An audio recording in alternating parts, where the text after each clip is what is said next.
Okay, we're live. She's fixing her thing. I got her. There you are! Hey, Doug!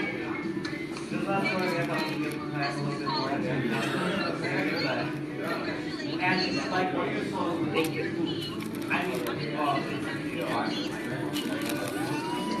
Oh my God, I've been waiting all day. I'm so excited. Everybody's so excited. I can't wait to share it with them. Thank you for calling me early this year.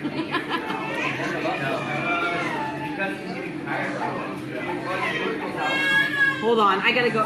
Hold on, but say it again. I'm going outside. It's too loud here with the baby crying. Oh my God, I've been waiting all day. I'm so excited. Everybody's so excited. I can't wait to share it with them. Thank you for calling me early this year.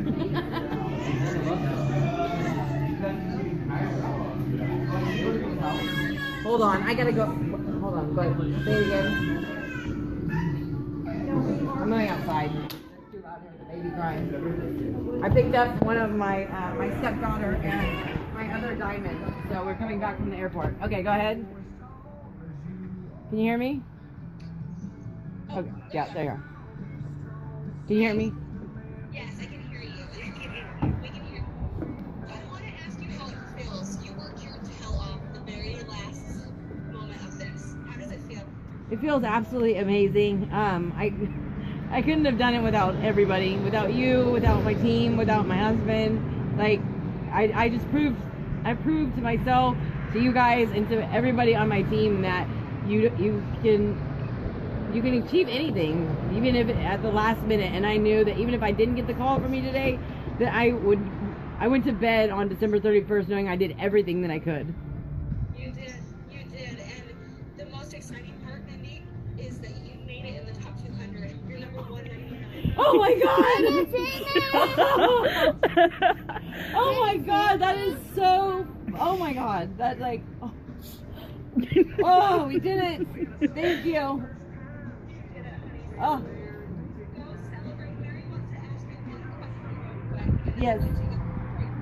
Hey, will you say your name and say I'm a 2017 elite? Yes. I'll have to change it here. Hi, I'm Mindy Horde and I'm a 2017 Elite Coach. Thank you. I love you guys. I will see you, Douglas, on Sunday. Hi! Rebel says hi. We got everybody here. We got 2 out of 3 of my diamonds here that made it this year. So. Hey everyone, happy Thursday. I wanted to share something that went on this evening within our team, Team Relentless. And to people who are not coaches, this may not fully resonate with you because you don't understand what maybe goes on in the background. But I wanted to take a moment to really speak with everybody and share, my gratefulness for my team and for what an amazing year we just finished out. So I know many of you, I posted today that many of you don't know me or don't know me well, or maybe knew me a long time ago, but don't really know who I am now. And some people have been following me, just in the last year. And I hear people say amazing things about myself. And I think that I'm amazing. I'm not too proud to say that because I've worked really hard to get where I am. But I wasn't always amazing, and I didn't always feel that I was amazing. I made a lot of mistakes. But in 2012, I stumbled upon an opportunity that I didn't even know was there, and I said yes to it, taking a very blind leap of faith, not realizing that the universe, sent me this opportunity at the right time, and that my heart and my mind was open at the time to completely accept this and run with it. And looking back, if I was somebody watching a video like this, I'd be like, that's a bunch of bullshit. You are just talking, and it can't be real, but it is. And for the people that know me, I see Amanda Durgan's on. She grew up with me in Fort Bragg. She knows what type of person I am, that I am a real person, and she's been able to watch me change over the years. But it all started with health and fitness. It all started with me being very selfish and I was in a bad place mentally and emotionally, and I felt bad about myself physically. And so many people feel that if you change your looks or change your physical state, that's going to be the answer to everything. I will say that that does open up doors, but there's so much more that goes into that. It's been a journey for the last 5 years. I've stayed on my journey of where I got started, of helping other people along the way, of helping myself. I've had lots of ups and downs, and I've had a lot of success. In 2013, I was able to walk away from my full-time job and come home to my family. This is my third year that I've been able to be home on, Thanksgiving holidays, Christmas break, spring break, all these different things with my kids. Like, I thought about it today that Rebel went back to school yesterday for the first time after Christmas break, being home with me the whole time. I was able to keep him home today early, or all day, because we left early to go to Austin to pick up my stepdaughter Haley, who is coming in from Reno where she's going to school, and then pick up my best friend Robin, who is flying in from Utah. And Rebel couldn't wait to be part of that, and he was able to be there with me. And then guess what? He goes to school tomorrow, and then guess what? It's Martin Luther King Day on Monday, and he's going to miss school again. And I remembered what it was like when those things would catch up. Like, I had to find care on, the couple days that they were off for Thanksgiving, and then Christmas, and then Martin Luther King Day. And then, it kept rolling. And I've been able for 3 years to not have that stress, and lately I've been reminded, from something that happened with another coach on my team and her grandfather, about how much stress can take away from your lifestyle and you being present in your life now, and literally shave years off your life. But like, I have been able to omit a lot of stress. But 2013 was amazing, and 2014 started off amazing. That's when I found Melissa Galmain. She was an addition to our team, and really just revived it, and we just ran together. But then in 2014, I got really complacent. I got really comfortable. I started going back to old ways of living, thinking. I stopped doing the things that had once made me very successful in 2012 and 13 and in early 14. And then 2015, if you've been following me for any point in time, was the worst year of my life. I wanted to kill myself. I checked myself into a mental health facility. I was separated from my husband for a couple months. Our family was living in like 4 different locations. It was horrible. I didn't want to go on. But in the last quarter of 2015, I decided that I was going to make a change, that I was going to make this year my comeback year. I decided to stop drinking in October, and that was a very hard decision for me to make after years of being, pretty much it just depends on how you consider an alcoholic, but I was very dependent on alcohol. And I decided to give that up, and if it weren't for the support from my team, I wouldn't have been able to do it. And if it weren't for my ability to speak up and share my life, publicly and hold myself accountable, I wouldn't have been able to do it. I look back at where my business landed whenever I was drinking, and I'm going to be completely honest here. I've seen so many people recently talking about some wine business, and about, I even see health and fitness people getting into the wine business, talking about how, they can balance out their, their love for wine and bad food and fitness and still do it all. I'm going to call bullshit on that, because I tried that for 2 years. It didn't work. And so I decided that if I wanted my life to go back to the way it was in 2012 and 13, I wasn't gonna not only have to do everything that I did then, but I was gonna have to do it 10 times more, because I was having to recoup from that. So I started off slowly, and I just made small little, decisions, movements, and shifts in my behavior. And I used all of 2016 to whatever I felt natural and was like that knee-jerk reaction. I forced myself to do the opposite, and I forced myself towards the end of 2016. It wasn't a thing that I had to think about, like, am I doing the right thing, or am I just going into old patterns? I was doing the right things. It had become a habit. I started feeding my mind the right way. I started putting, this whole 2016 was all family oriented. I'm not too proud to say it, but I thought all along that my family was number one. And, they were important, but and my pain were more important. I was more focused on my own pain and my depression and what I wasn't and what I was, that I wasn't really able to truly care for myself the way I needed to do to be a good mom. I wasn't putting my children first. Everything was about a break from my reality, a way to cope with my pain. And my pain became an addiction. And my pain became something that I was addicted to talking about, numbing, running away from. And so, 2016, I hit all that shit head on. I did everything that I needed to do to learn how to deal with it, to cope with it, to heal from it, and share it with other people.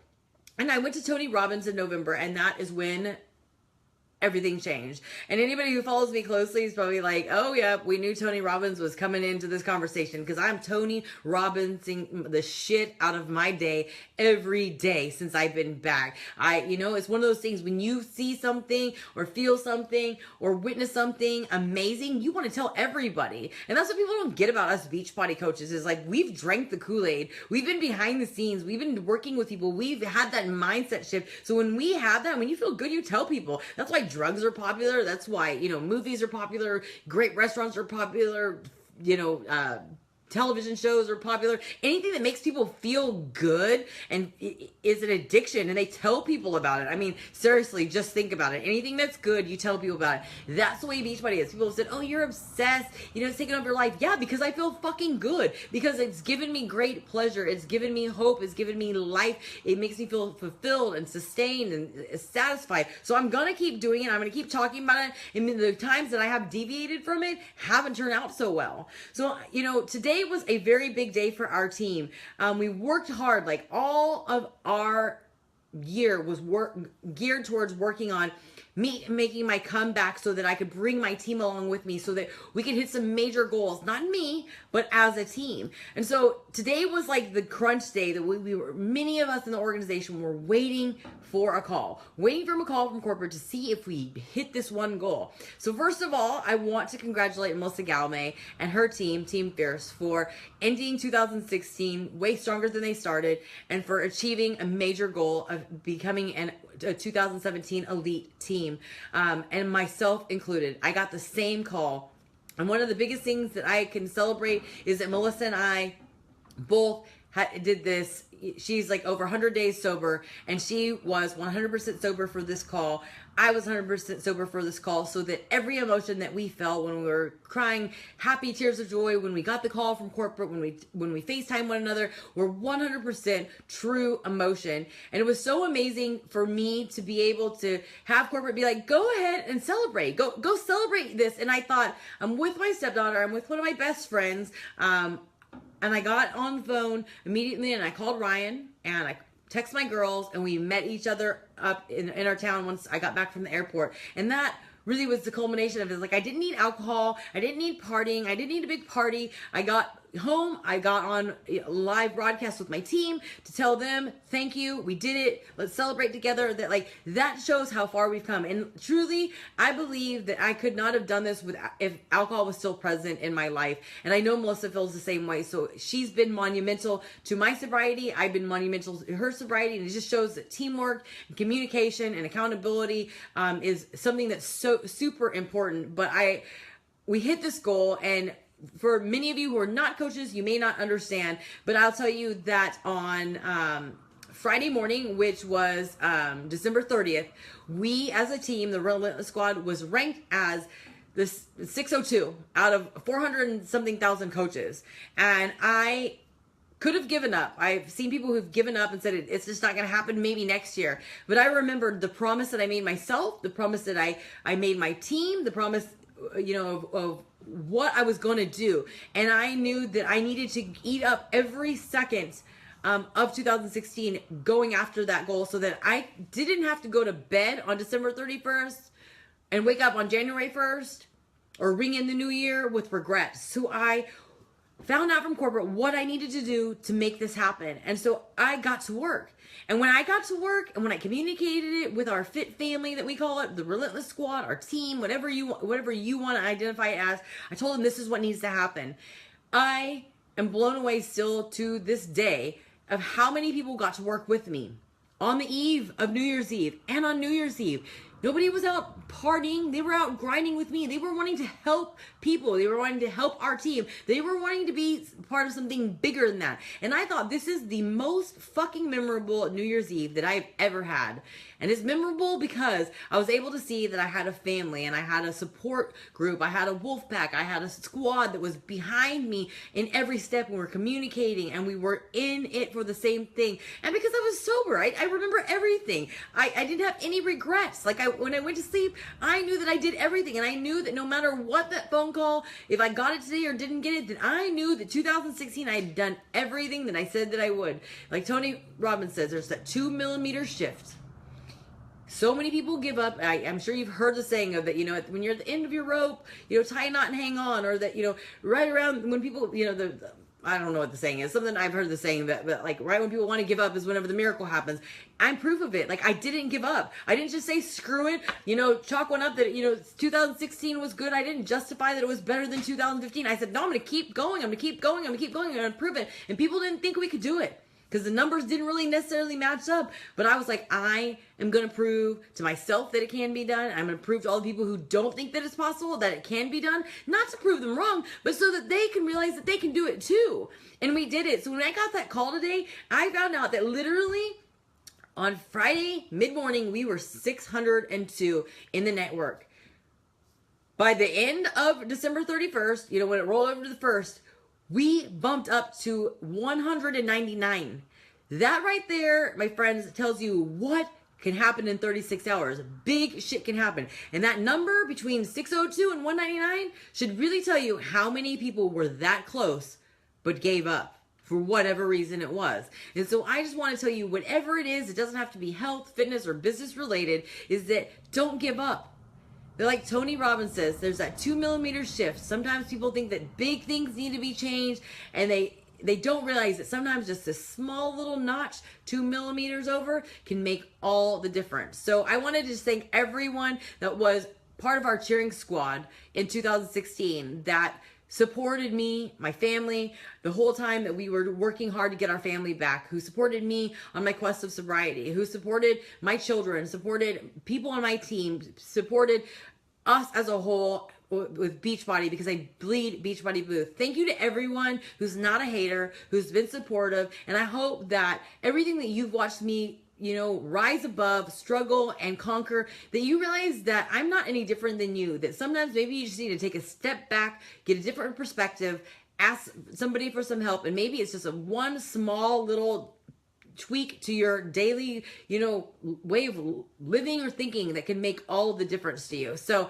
anyways, that's a wrap for my Thursday night. And again, just another shout out to Team Fierce and Melissa Galmay and everybody on her team for all the amazing things that she did, and every other coach out there who hit elite or premier, and all the ones that worked till the bitter end to get to it. No matter what way your year ended or what title you have, 2017 is going to be whatever you make it.